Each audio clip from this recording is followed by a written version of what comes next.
Welcome to the I-80 Club and the first National Fun League of 2025, or at least the 2025 season. Josh Peterson, Mike Schaefer, back again for another year. Schaef, your Vikings, they got a win last night. How are you? I am, first, I'm doing very well. Clearly, you don't apologize for wins in the NFL. And No. I won't apologize for the Vikings somehow having a 10-point lead in that game last night. What the hell? Makes absolutely no sense. I was just looking at the box score to get re-familiar with whatever that was last night. Yeah. They had 254 total yards in that game. Oh my gosh. They were up 27-17 at one point in time. I don't fully understand what happened.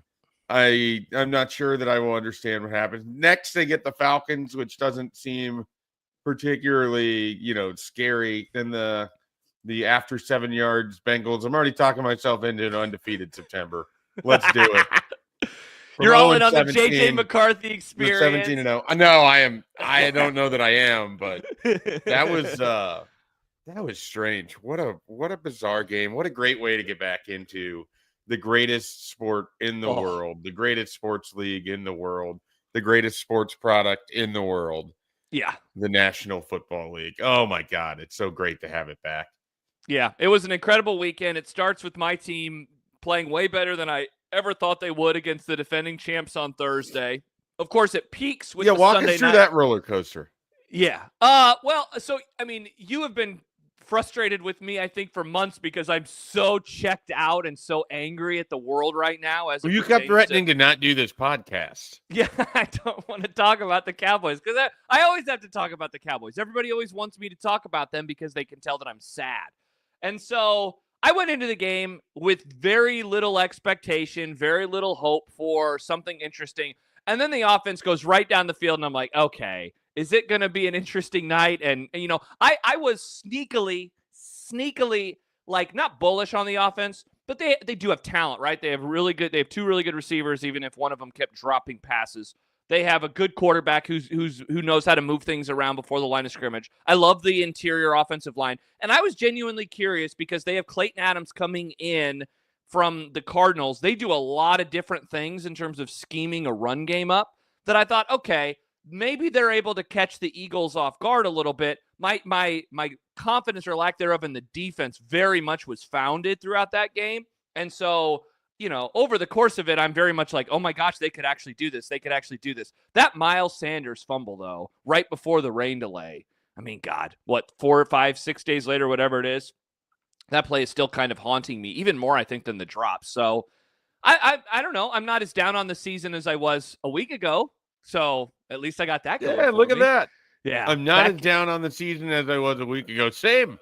Yeah, look at us. Look at us. We're optimistic. Yeah. And so it starts with that. It, of course, peaks on Sunday night, and then week 1 culminates last night with your team. We will talk about, not all of it, but we will talk about many things. If this is your first time joining us on National Fun League, he's Mike Schaefer of Husker 24/7 Sports. I'm, of course, Josh Peterson of 1620 The Zone in the I-80 Club. And Schaef and I have been doing this now over, the last, 3-4 years. We just hop on, we start talking about the NFL because we have very much a mutual love for it. We always say this is the only podcast viewed through the lens of the Dallas Cowboys and Minnesota Vikings. But now, Schaef, I don't know if you saw this, on Sundays I'm doing stuff with McMaster, so now there's the only Cowboys Bears podcast as well. And I think Matt is probably down a bit bad this morning. I was texting with him. He texted way more to me last night than I ever would have expected, given that this is our first NFL season as friends. He was throwing out takes. He was telling me about his celebrations, and then he was suddenly very, very depressed. Very depressed. Yeah. I did not engage with Matt until after the game. And he didn't send me anything. I wasn't sending him anything, largely. Yeah. I mean, that's just sort of how I am. I was getting significantly more texts out last night in the second half than I was in the first. I wonder why. You sent me a lot of texts at halftime. Yeah, I was looking back on it. I was kind of surprised by that. That's not normally how I am during a Vikings game, but yeah, that's not normally. I wouldn't say they play weird games, but that was a strange one. Yeah, Matt sent. It was almost like we were running for election. He sent like a a text afterwards conceding that the Vikings had won that game and the Bears had melted down, and this is what the Bears do, and this is who the Bears are, and very DNA. Which I have to say, if your team is going to show up and play terrible for 3 quarters and then still win the game, do it against a fan base in a rival, I guess, if you would. I don't really think of the Bears as a rival. I don't think they think of the Vikings as a rival, but it's the annoying team in your division you play twice. And so I am certainly enjoying that aspect of this, even if I don't know that I believe in what exactly occurred last night. Yeah. I also can't get over, like, the same sport that featured Ravens Bills also featured Bears Vikings. Like, how is this the same sport? That doesn't seem possible. Yeah, it was hilarious. The juxtaposition from Sunday night to most of last night's game. I guess the whole game, right? Like, it ended up being a bit more high scoring. You don't have to say most of it. Now, it wasn't Cincinnati, Cleveland or something like that, but it was not. It wasn't good either. But God, I mean, Schaef, it was the level of quarterback play on Sunday was as high as you will see in a football game, perhaps this entire year. I mean, you could say it's as high as you will see in a football game in the course of multiple seasons. It was incredible. The last 2 MVPs, a 2-time winner in Lamar Jackson, the teams that we collectively, I think, if you're not a Chiefs fan at least, view as the ones who are about ready to take that next step. One of these 2 teams will make the Super Bowl. I know I feel that way. And then you have a couple of second-year players, including a second-year starter in Caleb Williams and then a first-year starter in JJ McCarthy. And it's like, oh, that's right. This is what happens sometimes when you get this type of quarterback play. I'm still blown away by how the game seemed to turn, because McCarthy and the Vikings offense looked porous, just absolutely terrible. He looked a little skittish out there. It just seemed like it was all of your fears, I think, were coming true, and it culminates with the pick 6. And it's like, yikes. Like, he is not ready. There was obvious frustration. You could tell, even though Justin Jefferson wasn't blowing up or anything, you could tell he was really annoyed. And then they score and they score and they score. I still can't believe it. But the underrated part, I think, about that entire run, if you will, from the Bears was after their great first drive, their offense was doing nothing. And so that still did, even when it was 17-6, it did allow for the Vikings to stay in the game, even if I don't really think I expected them to actually do anything with that over the course of the next, quarter and a half. Yeah, I think I don't know when exactly during all of the texts of which I was sending to you. I put something in there that, like, the annoying thing to me is, aside from that first drive, the Bears looked just as bad as Minnesota. But Minnesota was self-destructing more. And so it was allowing the Bears to kind of just look like they had dominated this game, and they had played better, but you kind of dive into it, and that was their own sort of ugly performance, including, I saw somewhere 12 penalties. Pull this up. Yeah, 12 penalties for 127 yards. I mean, you have multiple pass interference penalties. You have a personal foul penalty. You have, just a handful of things happening in there that just allowed Minnesota to move the ball, which was huge because that offense was such a mess for a large stretch of it until Jordan Mason got downhill. Yeah, I just was mostly just fed up because they played him for 7 snaps in the preseason. And then you throw him into this game, and I admittedly didn't believe in JJ McCarthy, or don't necessarily believe in JJ McCarthy, but it's hard to be overly critical of someone who's had almost no experience at this level and then being asked to play on a Monday night football environment against a turbocharged team on the road. I think it's not a surprise that he struggled as much as he did, because he wasn't set up to be particularly successful. Even the coaching decisions early in that game, you have a 3rd and short, you just run a straight drop back with your quarterback who's on his 10th snap of his career. Instead of just giving the ball off to either Jordan Mason or Aaron Jones, or running a play action, or putting him in motion so he could run and pick up the first down if he needs to, you just drop straight back. It just struck me as Kevin O'Connell didn't do a good job putting him in in positions to be successful.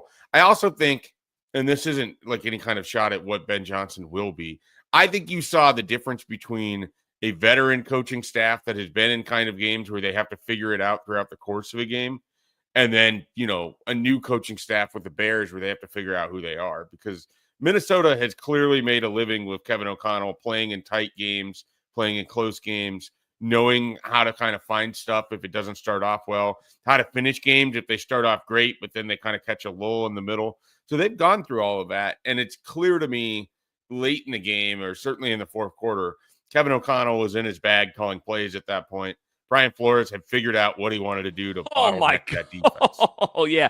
And hey, doesn't the coaching component show itself most, or maybe not most, but maybe most notably with the kickoff at the end of the game, and how like immediately, I mean, everyone is praising O'Connell, and just like that whole situation, because he looks over to the sideline. So they obviously had a conversation before that of like, look over at me. I will give you the heads up on either to return it or not. But the immediate criticism, and rightfully so, with Ben Johnson was, why are you doing that? He doesn't have the leg to get it through the end zone. You might as well just kick the ball out of bounds and not have to deal with it, because then they would have to run one play on the other side of the 2-minute warning. That was very surprising, and that is one of those things where you see it in the NFL, even the highest level of football. Sometimes you just see these clock or game management situations where it's like, well, not everybody is Bill Belichick or Mike Vrabel on this. And that was one of those early moments for Ben Johnson that I know I'm going to file away for the future. Yeah. I have a couple questions on that, though. And admittedly, I don't know the exact rules. So this is where we need Michael Severe as our rules expert and analyst to pop in here in the third box. But if he were to just have had Santos kick it out of bounds, could Kevin O'Connell have just declined and had him re-kick? Would they have just been stuck in an endless loop of that? I mean, I'm guessing yes, but at a certain point, I just think everybody moves on and says, like, we're not going to just do this forever. So I'm guessing, they would have had the ball. And Belichick would have. Yeah, that's true. That's true. Because they would have had the ball at the 40 at that point in time. So it would have been like, just do it. The other question I have, and maybe I missed, did they change, like, were touchback? The Bears not allowed to do, onside kicks? No, they could have declared it. So why, I guess here's my thought process on it. You were already down timeouts, right? Like they were at one timeout and the 2-minute warning. So so they basically had two. Yeah. You need to put the ball in play here. And so or you you can't kick it through on a touchback. So that's basically the biggest thing. Cairo Santos can't kick the ball out. Yeah. So if you have to put it in play no matter what, why not just try for the onside? Sense to give yourself at least a 2% chance. Like you have a 0% chance if you kick it deep and you don't kick it out. You at least give yourself like a 2% chance if you kick an onside and attempt to cover the ball, because either way you're having to start the clock, which is what you want to avoid doing. Yeah, and it does. I'm like a little confused. And I'll be honest, I did not watch the press conference. So if he was asked about this and talked about it last night, he being Ben Johnson, I missed it. But field position is essentially not in the cards, or you don't have to worry about that at that point in time. If you kick it out of bounds, they have the ball at the 40. If somehow he was able to kick it through the end zone, they would have had the ball at the 35. And instead, they still got the ball at that area anyway. And so they're at the 26 or something. Yeah. Like you are more worried about clock or just getting the ball if you could kick it and recover it an onside. Like that is the more important component of that situation than, well, we want to make sure that if and when they punt it, that we have the ball with better field position. Yeah, but you're not going to have many seconds left anyway. So it was very confusing. I remember that happened last year, I think with the Broncos, where Sean Payton made a very similar decision to kick it deep, and they didn't even get the ball back. So I guess at least the Bears got the ball back for one more play. Mm-hmm. But it's just like, I don't know. I'm confused by that. Maybe he just viewed it as like, it's such a low chance of recovering, we might as well try to play defense. But they didn't have two timeouts. If they would have had two timeouts and the 2-minute warning or three timeouts, obviously, I think I would understand it or be more forgiving. But with one timeout plus the 2-minute warning, and then it happens on the, they return it. And so you really only have one stoppage left. Like you're not, it doesn't matter anymore. There's not going to be enough time for your offense to do anything if you get a stop. Yeah, there was a discussion happening in some of the group chats I was in where people were like, the Bears should kick now with like 2 minutes and 12 seconds left, to just simply avoid having to like kick the field goal before they scored the touchdown. to avoid putting themselves in the exact situation they were in where you weren't going to get the 2-minute warning. And you need both scores, so it doesn't really matter in what order you get them. You know, obviously the closer you are, the more you want to get the touchdown because you have to travel less field to kick a field goal attempt. But at the same token, if the clock is coming into play and you can stop the clock twice, and you also have to think about it from there's almost 0% chance they're putting the ball in the hands of JJ McCarthy to throw on a third down. So you're getting 3 straight running plays is what Minnesota is ultimately going to do there. So I do wonder if kicking with 2 minutes and 12 seconds, if they look back on that and it's something that a coach would maybe flip and you just try to grab it, because whether you lose by 7 or you lose by 3, is it really that big of a difference? Nope. Exactly. You want to put your team in the best spot to actually have a chance to win.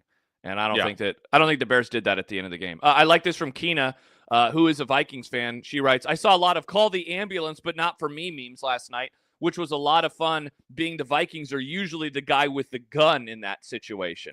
Yeah, it's got to be nice, Schaef, when you're often on the wrong side of things to finally be on the right side of things, as the Vikings were. I want to ask you one more JJ McCarthy question, and we can get to Bills-Ravens, because I know I want to talk about that with you. You have been very vocal in your critiques of him and your criticisms of the pick before they even drafted him. That was a lot of the scuttlebutt, a year and a half ago, and you were like, I don't like this, I don't like this, I don't like this. I had a little fun with you because you hate Michigan and I don't, and so I know that probably played a little bit of part in it. But of course, him being a guy who succeeded mostly by handing the ball off and having a great infrastructure around him, I think was ultimately the reason why, and very fairly so.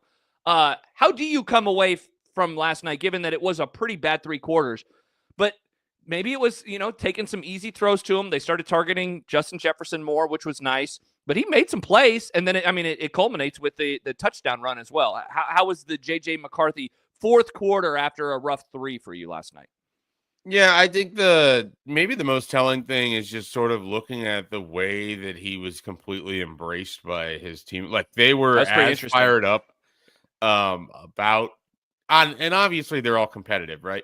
Yeah. But you can tell that it meant something to every one of those guys that they were, one, able to pull this off, sure, but 2, that JJ was at the center of it, because that's kind of the sort of hallmark of the Kevin O'Connell era. I mean, you think about how the locker room built up.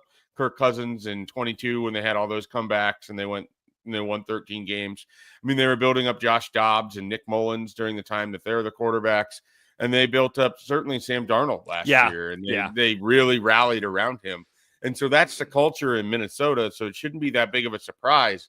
But all of those other guys, and even somebody like Dobbs or Mullins, they had played. They had been NFL quarterbacks. And so when you mentioned, Jefferson looked annoyed, and I imagine some of it was at himself. He uncharacteristically had 2 pretty bad drops. Yes. On balls that weren't, we've seen this guy make insane catches. These weren't ones that should have been as troublesome as they ended up being. It's just obvious that they like him. And so that alone, makes it easier for somebody like me who knows absolutely nothing. And it's just going entirely off of the fact that it felt like McCarthy was a game manager and game managed his way to pick number 10 in an NFL draft.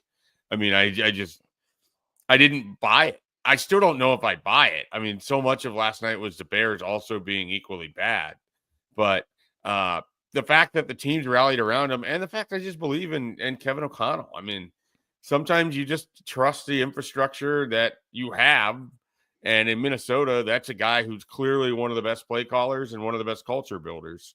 And so he's gotten big years out of Kirk Cousins and Sam Darnold. Maybe can he take a rookie who probably going to have to use his legs as much as his arms to get out of trouble? Can Kevin O'Connell play that style? Those are sort of the big questions. But I love the fact that you can tell the team is all in on him. There's no, begrudgingly, this is our guy. They're just all in on him. And that makes a difference when you're all going in the same direction. Yeah, it certainly does. You mentioned it earlier before we move on. Falcons coming up Sunday night this week, then Cincinnati. And I forgot that they're doing the 2 Europe games in a row, Steelers and then Browns. You get a lot of national JJ McCarthy for people early in the season. So that's a great point, man. Yeah, you're talking about 4 times in the first 5 games. And then after that, by the way, off week, and then the Eagles before Thursday nighter against the Chargers. So we'll obviously be talking plenty about the Vikings. Just a brutal schedule.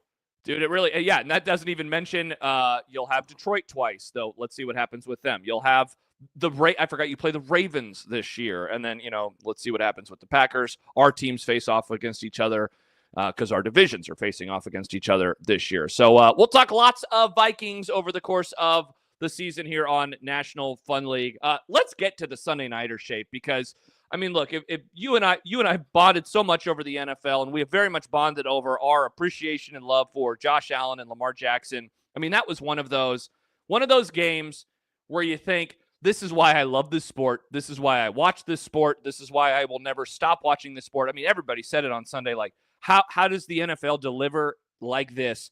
And that game was just so fun. And I had it. We're in a mutual pick'em league. I had the Ravens minus the half point.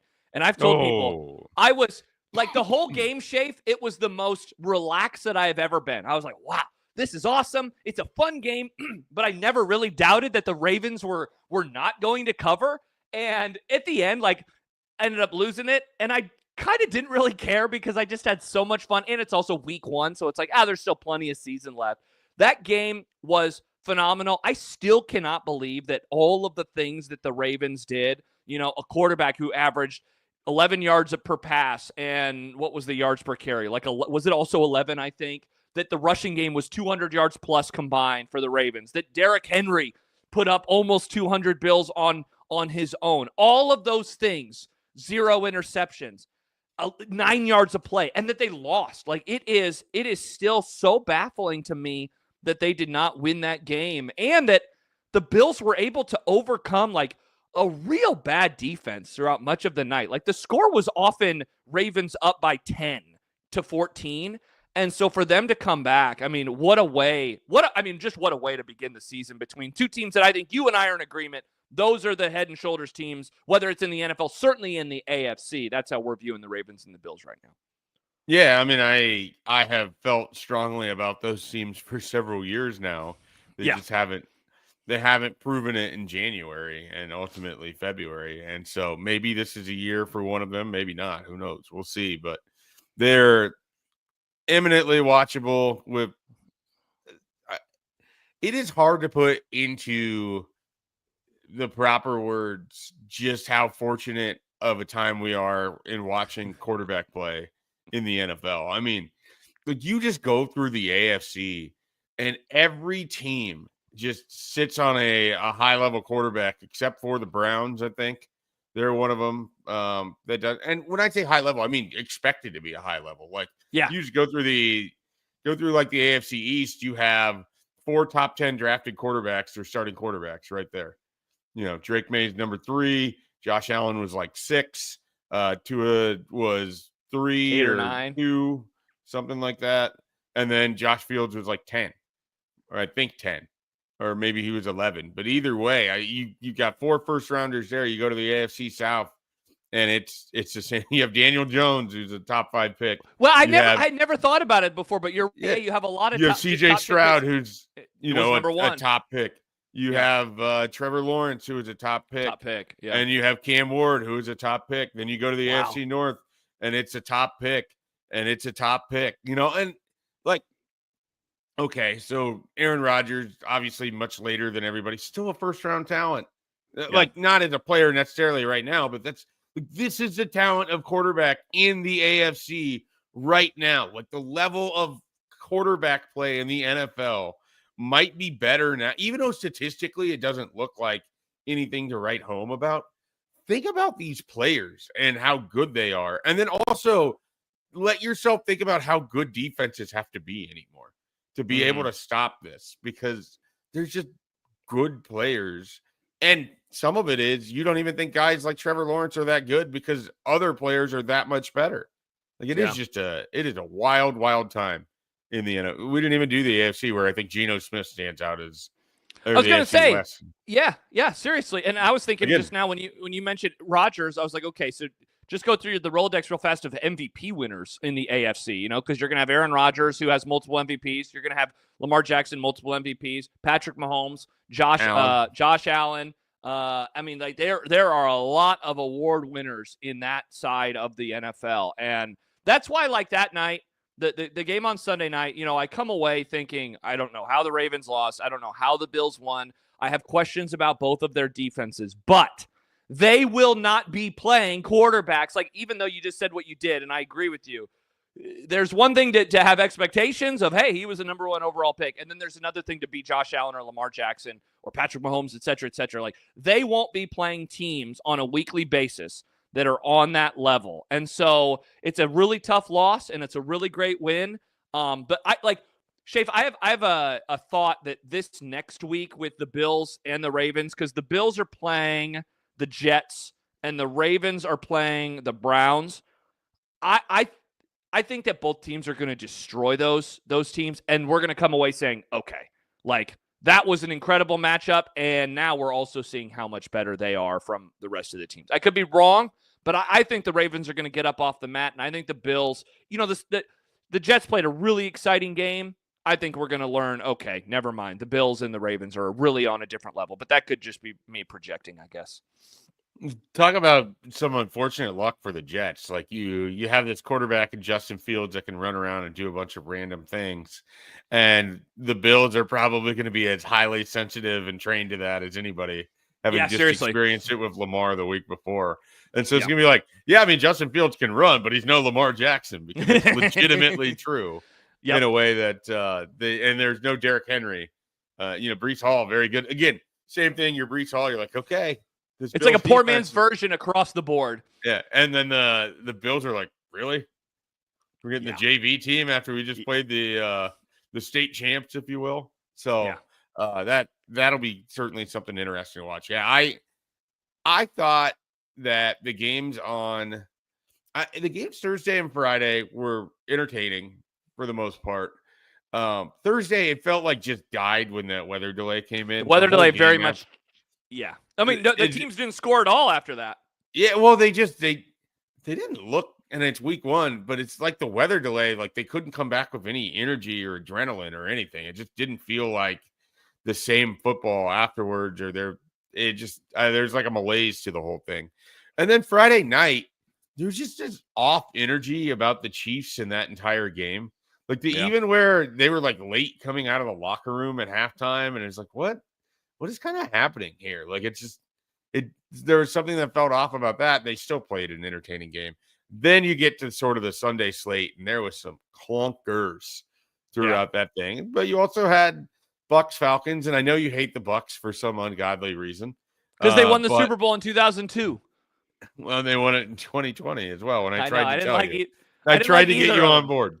I didn't like either of them. They're going to play for the Super Bowl in this season, so they've got that. That Josh Allen, Baker Mayfield Super Bowl is going to be absolutely incredible. What a watchable game that will be. It would be very watchable. Yeah, so that Bucs Falcons, did you get to watch most of that game? Oh, dude, that was like the main TV game for me in the noon window on Sunday. Yeah, it was very, very good. Very, very good. So it started horrible because for the Bucs, it started horrible.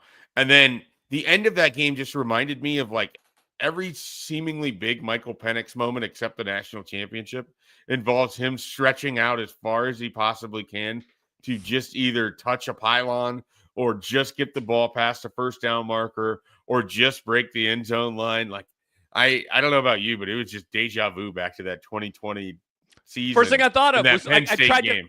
I tried to find the photo as quickly as possible, and then other people were already beating me to the punch on Twitter. You look like Russell Wilson there, scurrying to try to find that photo.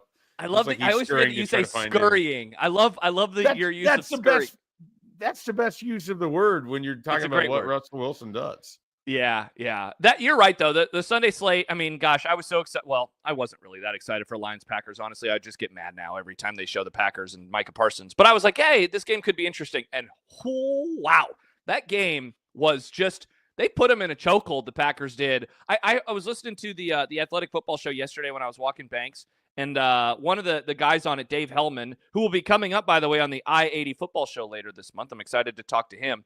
He compared it to last year's game at Lambeau between those two teams, and I don't remember or know if you remember, Schaef, what happened in that game, but it was a rainy day, and it was it was Love late threw October. A pick six right before halftime. Yeah, and so he said it like that game last year was like a great reminder of, okay, as good as the Packers are, they are not on the level of the Lions right now, and they won by a very similar score to what happened on Sunday. And he said, look, this all the caveats, this is only week 1, but it was kind of a flip of the script where the Packers just kind of stiff-armed them the entire game, and the Lions very much looked all out of sorts. I mean, really from the word go. The Packers went right down the field. There were some penalties on the Lions. And then, man, that first drive for Detroit on offense, it was like, whoa, this does not look like the Detroit offense that we were watching last year. So all the usual caveats, of course, but pretty interesting how that game looked for a team that had been getting gassed up a lot the last month leading into the season in Green Bay. And then, of course, they make the trade, and then they're really getting gassed up going into the year. So let's see what happens. Yeah, there's a meme going around. I don't even know if the stat's accurate, but it is sort of, it would be eye-opening if it is. Something about Jared Goff basically being 0-17-1 in games where the offensive coordinator isn't Sean McVay or Ben Johnson. Whoa, and that's wild. And you think about it, they had that horrible year. So I don't know that I'm not 100% sure that's an accurate stat, but it is a reminder. Like, Jared Goff has been very successful in a very specific set of circumstances that have involved, play callers like Sean McVay and Ben Johnson, who are regarded to be some of the best in the sport. So is that a big step back for that offensive unit? I didn't watch a ton of that game. I mean, it was on. I had the quad box up, but what game were you gravitating towards? That late afternoon slate was not particularly. The football wasn't particularly exciting. Seahawks Niners was ugly. The Texans Rams game was really ugly. Yep. So, I mean, honestly, like, I had it on and I found myself probably watching Seahawks and 49ers more. Obviously, a Sam Darnold guy now for the rest of my life because of last season. So I was curious about that. I love Jackson Smith-Njigba. I think he's like quietly one of the more underrated receivers in the NFL. And so I was curious how that was going to go. Plus, there was fantasy implications. For me, I wanted to see what the 49ers looked like if they were healthy, what that offense looked like. I wanted to dunk on Brock Purdy if I had the opportunity to. And then he made a nice throw at the end of the game. He did. He made a nice throw at the end of the game. It's kind of a very JJ McCarthy. I think those two are linked for me because I just feel like the best version of McCarthy is ultimately going to be like Brock Purdy. And to me, that's fine, but it's not. So what's I'm not the overwhelmed by that. So if you call Brock Purdy Raising Cane's, then what would be the nickname for you got to find another restaurant or another comparison. Maybe you go and lean into a movie this time where it's a movie that is very well respected or well regarded, but there is someone that really doesn't have a whole lot to do with the success, but they're in the movie anyway. Okay. So I'm thinking of a Marvel movie for some reason where it's just because it's such a large cast, right? And so you're like, they don't really need that superhero, but he's there or she's there. Congratulations. That's JJ McCarthy. Just like referring to JJ McCarthy as Jeremy Renner for some reason. Hawkeye. You could just boom. He's Hawkeye. Do without him. Schaef, I think we just figured out what JJ McCarthy is. Congratulations to him. I was going to say this could be a run, I don't know that it rolls rolls for the whole year. Yeah. I don't know that it rolls quite off the tongue the same way as the Brock Purdy and Cane's chicken. It's so funny. But we'll work on it. We'll workshop it. But that game had my attention and certainly had a very bizarre ending at the end where it felt like the Seahawks could have went for it to kind of keep the ball. I understand why they kicked the field goal. You're not expecting your defense, which has played well. And when you have Mike Macdonald as your head coach, you have a defensive head coach, they're going to play through their defense. I mean, that's one of the trappings of sort of who your head coach is he's probably always going to do what he thinks his best side of the ball is or what he thinks his personal belief would be. So a defensive coordinator is going to want to win it with his defense versus go down and try to score with his offense. Or not a defensive-oriented head coach. Like Kevin O'Connell would much rather have the ball at the end of every game than see Brian Flores' defense out there to try to close it out. So I would imagine it kind of went that way for McDonald's. Like, sure, we'll grab the field goal, and then this defense, which has only really been got once all game, they're going to stand up and rise up and finish this out. They didn't. But then Seattle had that opportunity and sort of almost felt Kirk Cousins like, like you remove these guys out of the Vikings and you think that they get that stink off of them. and you still have a offensive lineman knocking a ball out of your quarterback's hands inside the 10-yard line to try to go win a game. So just a strange one out there in the Pacific Northwest. That is the division that I have the toughest time handicapping because I don't know that any of those teams are particularly good to me. Yeah, I went 49ers. I was very bullish on them making the Super Bowl. The early returns were not, The 2025 Super Bowl? The 2025. Well, it'll be played in 2026. Yeah, yes, but the 2025 season Super Bowl? Yes, Schaef, sometimes weird stuff happens. I've noticed this, and I do appreciate you not being one of the people who pick the Packers, by the way. Yeah, you're welcome. But is it just and I am the Bucs are similar to this, so I get it. Like, is it just to have someone that isn't the Packers, Lions, or Eagles? I mean, probably. I did see a little regression coming from the Lions. I feel good about that after one game. The Eagles, I think, are going to win the NFC East, but it's very hard to repeat, So I don't know. I feel good about that just because it's difficult. And so then I look around. I mean, look, if I were to do it today, knowing what I know, I mean, it would be hard not to pick against Green Bay. I do think that they are a very good team. I still have questions about Jordan Love. I still think he's going to do some really dumb shit out there, but they're a good team. You and I have had many discussions about Kyle Shanahan and that franchise, and I do have a lot of respect for him. It'll probably come back to bite me, though. So, yeah, I mean, part of it's just I wanting to be a little bit different. Part of it is, though, a lot of respect that I have. And honestly, man, and I was telling this to McMaster, weird stuff happens in the NFL all the time. And so I like leaning into that before the season of let's do a combination of, how I feel about a team, how good I think they are, but also do we get to the end of the year and something strange happens? If we were talking last year and I would say after week 1, yeah, I got the Commanders going to the NFC title game. You'd be like, what? Are you just trying to be different? And the answer then would have been yes, but sometimes strange stuff happens. So do I feel great about the Niners? No. Everybody's already hurt. Not JJ. Brock Purdy might not play this week. Kittle won't play for the next few weeks. Dude, they are always injured. The 49ers are. And so that's not very good. That's not very good. It's like a Tom Thibodeau coach team. Wow, that is an awesome comparison. That is a great comparison. The coach that seemingly everyone loves, and yet the players are always just like a mash unit. They're always hurt.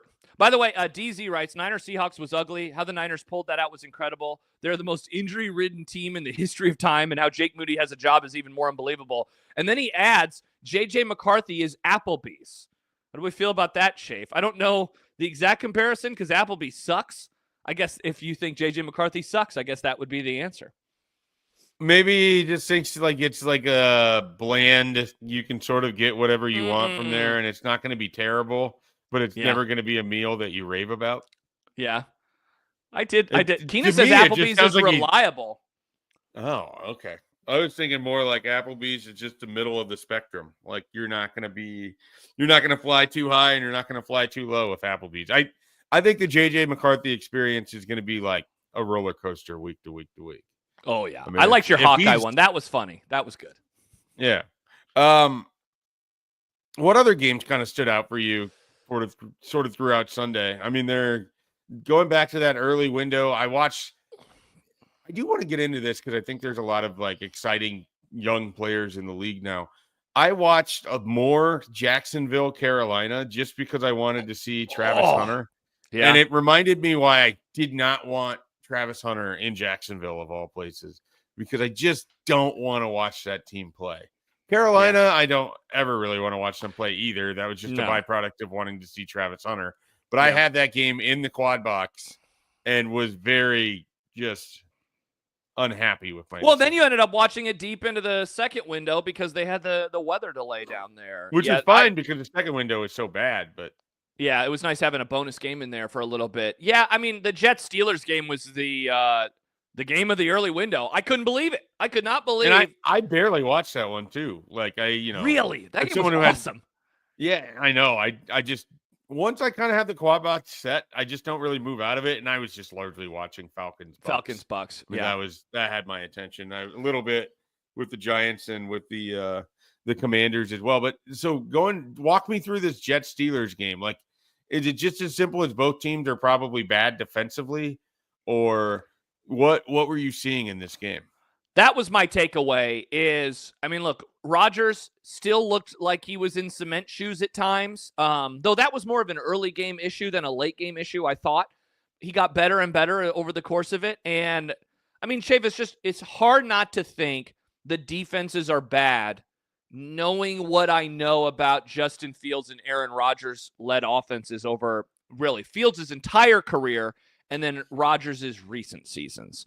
So that was how I viewed that game. Like, I wonder if the further we get away from it, the more we're going to be kind of blown away, I guess, by the amount of points that were scored in it. But I will also admit, and I know you would be right here with me, I have an incredible amount of bias against Aaron Rodgers. And so is it just me not wanting to buy into what I saw from their offense? I just don't think that that's going to be replicable over the course of the entire season. And I certainly don't think that Justin Fields' performance will also be replicable over the course of the entire season. So I don't know.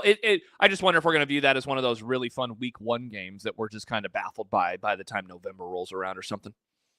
Yeah, I don't know what to make of that result. A large reason why I didn't even want to put it on is I don't think either of those teams are going to ultimately matter in terms of the season. Now I say that and I put on Jaguars Panthers. So yeah, that's a good point. Do with that what you will. Did you watch any Raiders Patriots? That one was on one of the TVs mainly, and I think you and I have talked about this a little bit. I am not buying into the Drake May experience. Now, part of that also might be a little bit of Bill Simmons, him gassing him up and me enjoying him being wrong sentiment. But I haven't understood it. And I will say this, man. I think Vrabel is a really good coach. He knows how to work the clock. We were talking about game management earlier. If he would get into a game management off with Bill Belichick, like he does that stuff really, really well. Quarterback play in Tennessee was mostly terrible throughout his entire time. The offense was a huge problem most of the time. They had that one, they had the AFC Championship year when they lost to the Tannehill Chiefs. Had a couple good years. It's when Tannehill went downhill, he didn't have anything behind him.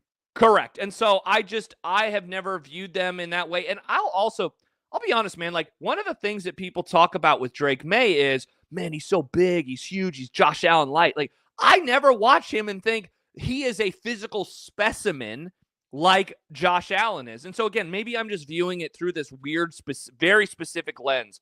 All that to say, I liked the Raiders coming in to win. I felt good, obviously, throughout much of the game. I did not come away impressed by the Patriots at all. At all. And I know some people thought that they could make a nice little jump this year. I didn't view them that way, and I still don't view them that way today. Yeah, I don't think that I thought much of the Patriots in terms of being a playoff team. I thought they'd be better. They didn't look that good. Some of it, though, I don't know why. This might just be a me thing at this point. I tend to just sort of get in on the Raiders and think that the Raiders are going to sort of emerge. I like Geno. I like Pete Carroll. You like Kent Walgamont? I like Kent Walgamont. I love Brock Bowers. I'm hopeful that he is going to be healthy all year. He is the best tight end in the league already. Yeah. Such a weapon. And so I just kind of wanted to watch that game because of it. The takeaway I sort of have is the AFC West is going to be a dogfight. Like oh my gosh, those are 4 teams that aren't as far away from each other as what you might think if you just rattled the names of them off, expecting the Chiefs to be head and shoulders above because they have been, but yeah, they're not anymore. Denver's defense is salty. And you've got a Raiders team where I think Pete Carroll is going to have them playing at a pretty high level. And then Jim Harbaugh and the Chargers were probably going to be the most under-discussed team from week 1 that looked probably as good as anybody, really, with what they did to the Chiefs. You have to put the caveat, it was in Brazil. It was a weird circumstance. But yeah. They played really well. I mean, they really did. One more thing before we go. You mentioned what you did earlier about the AFC pedigree at quarterback. It's that way with the coaches in the AFC West where you have, obviously, Andy Reid, 3-time Super Bowl winner, has gone to, another 3? 1 with the Eagles, 2 more with the Chiefs. You have Pete Carroll, who is a 1-time Super Bowl winner and has attended another one. You have Sean Payton, who is a 1-time Super Bowl winner. He's Mike McCarthy with better PR.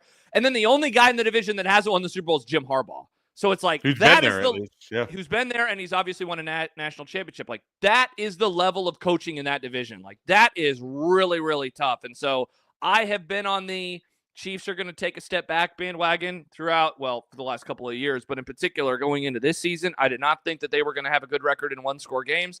Sure enough, feeling pretty good after their first game. I didn't have a chance to watch it. I was at the Northwestern-Western Illinois matchup that night, Schaef, but I did watch highlights of it later that night when I was laying in bed in my hotel room. I'm excited to watch the battles in that division. Those games are going to be a lot of fun, and I wonder if the AFC West could be like the NFC North was last year, where out of division, a lot of success against, most of the other teams. I would not be surprised by that at all. And it's interesting. Week 2, the Chiefs have a huge one against Philadelphia.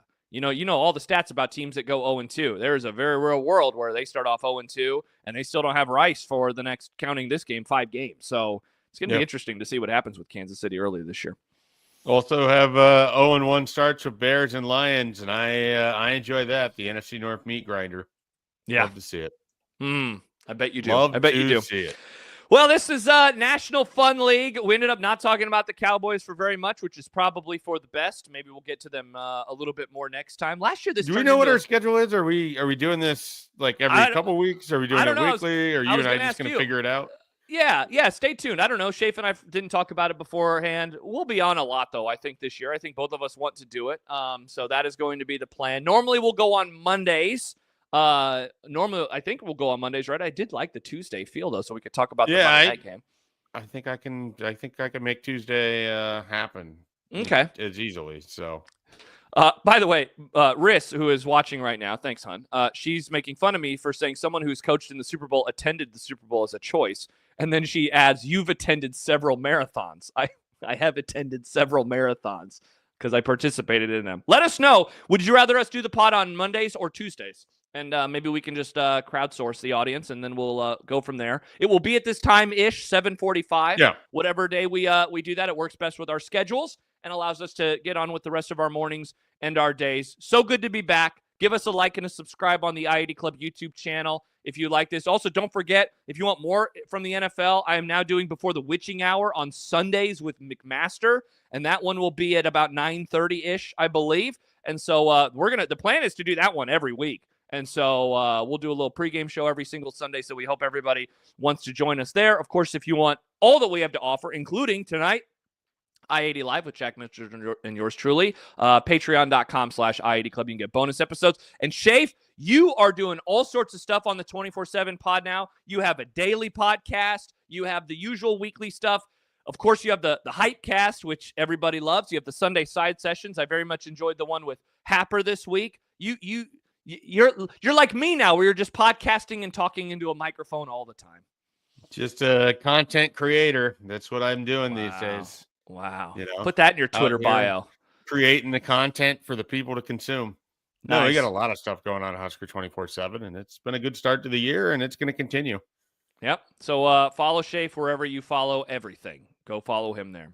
Thanks for watching. Thanks for listening to the National Fun League. We'll be back again soon, maybe as soon as next week. Let us know if you like Mondays or Tuesdays. For Schaef, I'm Josh. Thanks again for watching. Thanks again for listening. We'll talk to you later. Bye-bye.